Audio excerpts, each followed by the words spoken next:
Hello, ladies and gentlemen. Welcome to the show. Glad to have you guys here today.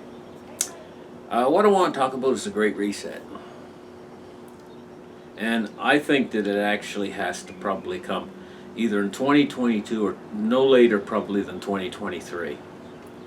The reason why it has to come is because when Nixon removed us from the gold standard in 1971, he removed the backing behind all of the currencies of the world because the dollar was a world reserve currency and the dollar was depegged from gold.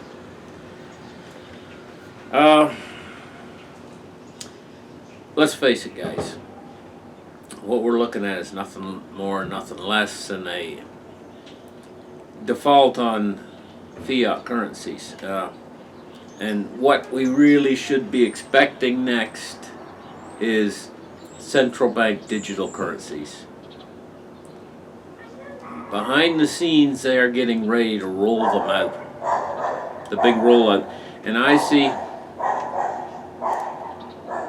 that this is probably, the big rollout of central bank digital currencies is probably going to coincide with the Great Reset.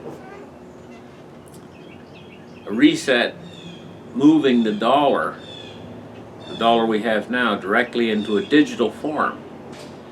Now, a lot of people are worried. They say, well, this is going to take away all of our privacy.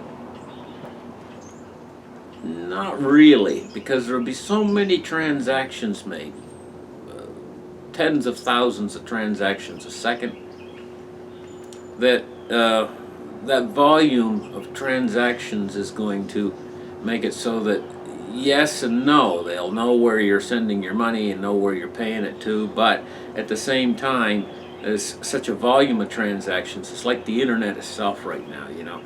You got the internet and you're online, and you say, well, that you could say, well, maybe they can track me online, so on. Yes, they can, but there's such a voluminous amount of computers online that your odds of being tracked and stuff are quite negligible because of the voluminous amount of people that are online. But this is the new, kind of like the new age of money, and it's going this way whether people like it or not. Now, my big question mark is when they bring these central bank digital currencies out, will they back them with something, or will they try to go the route like fiat where it's completely unbacked? And the next big question would be is, if they're going to back these central bank digital currencies with something of value, what are they going to use? There's Bitcoin, there's gold,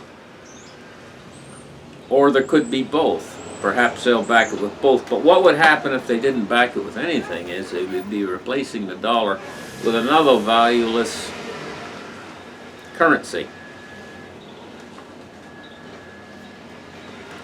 So there's a lot to think about here, but we're moving very quickly toward this time where the dollar is going to reach the final stage of the Ponzi scheme, and that's the stage where it collapses quite suddenly in a period of months rather than years.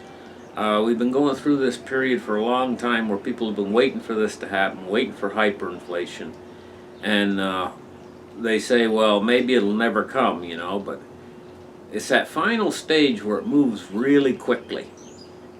And when we finally do hit that stage, it's going to create a lot of panic within the investment community. People are going to come to a sudden realization that their money is being made valueless, and there's going to be a mad rush out at that particular time.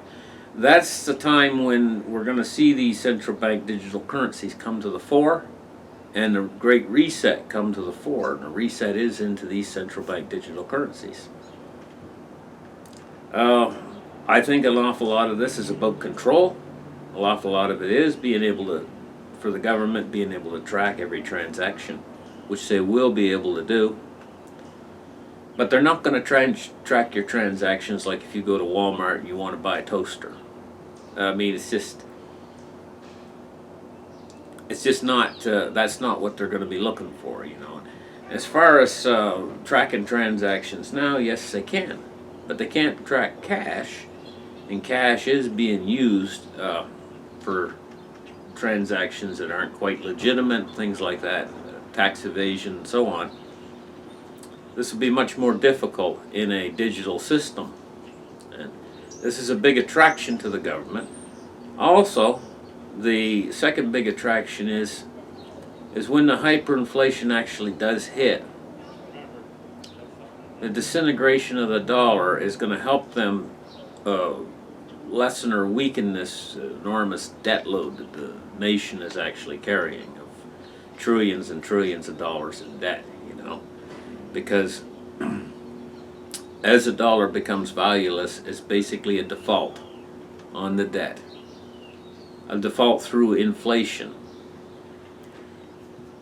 So we're in for some turbulent times coming up ahead, in the next year or two, and this is where we're going to see the massive amount of change come in to effect that we've been waiting for so many years. It's all leading up to a crescendo, a final act in this monetary play that we've seen being played out over the last at least 10 years or more. Actually going back all the way to 2008 is pretty much when this really got going. Now here we are in the year 2021, we're moving into the year 2022, and what part does this play in that magazine cover by the Economist magazine they put out so many years ago, where they had all the currencies burning, and they had the Phoenix, and Phoenix showed all the currencies burning. It said the year 2018. It said get ready for a digital currency, a one world currency. Now we're seeing it so close, it's at our doorstep, and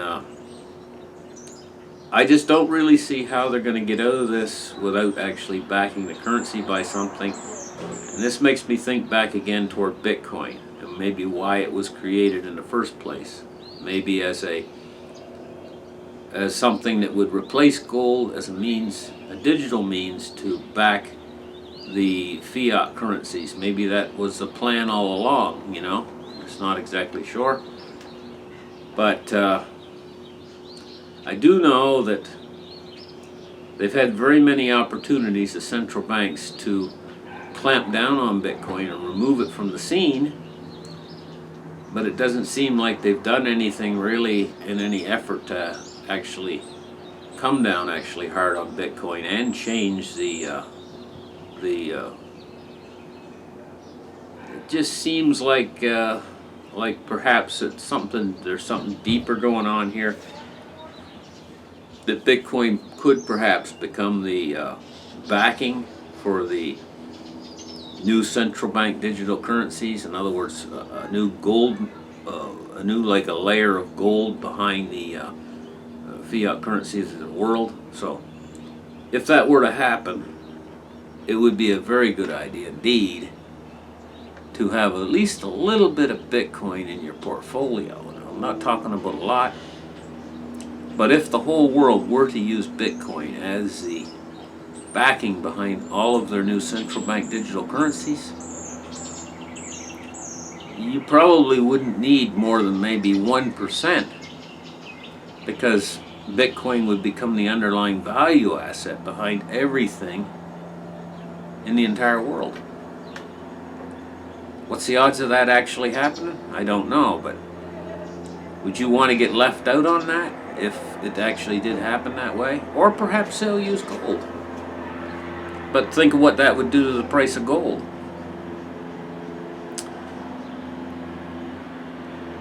I'm having a lot of fun on my vacation here.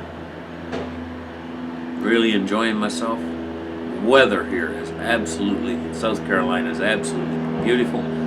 I find that, I'll wait until this plane goes over for a second so you can hear what I'm saying. There's an airplane flying overhead. I find that the people here in South Carolina are extremely hospitable, very, very nice people. I've always liked the southeastern United States, probably my favorite place to be. Thank you guys for listening to my show, and you guys have a great rest of the weekend. And I'm going to try to get myself a little green screen even when I'm on vacation. Maybe Monday we can have charts. I don't know if I can get the right programs installed on my computer. Monday or Tuesday we might be able to have a program with charts. That would be nice. Thank you guys for listening. We'll catch you guys in the very next show. Bye-bye.